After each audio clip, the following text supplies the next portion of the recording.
The mayoral candidates for the main parties in next month's Montreal election have released their earnings for last year. In Caroline, both Luc Rabouin and Soraya Martinez-Ferrada have disclosed their 2024 earnings.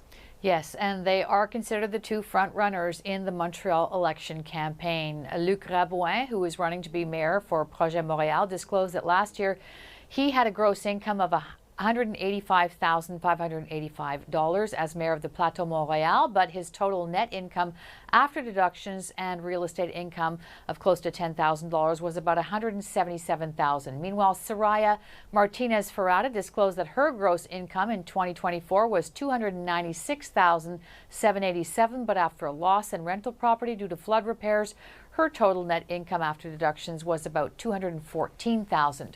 Now, the mayoralty candidates are not legally forced to reveal their incomes, but it has become a practice since the founder of Projet Montréal, Richard Bergeron, declared his income back in 2009 in the spirit of transparency.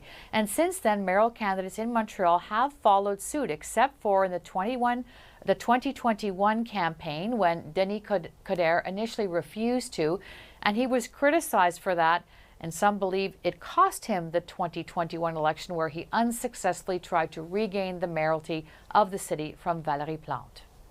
When Coderre refused to disclose his information, it put him on the defensive for a few days. It really made him lose focus on his campaign, and in the end, it had a real impact on his image in the minds of a lot of voters, and that certainly had an impact in the final result back in the days. But this time, I don't think, since we don't have any major issue on both sides, I don't think this is going to be a major game changer for this election.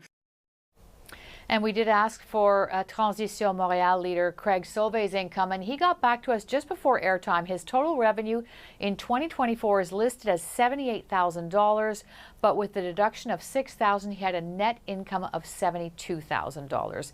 And Raphael Melançon says that had one of the candidates made a lot more money in the private sector, for example, than others, that might have become either a selling point or a negative, depending on people's perceptions of what wealth means.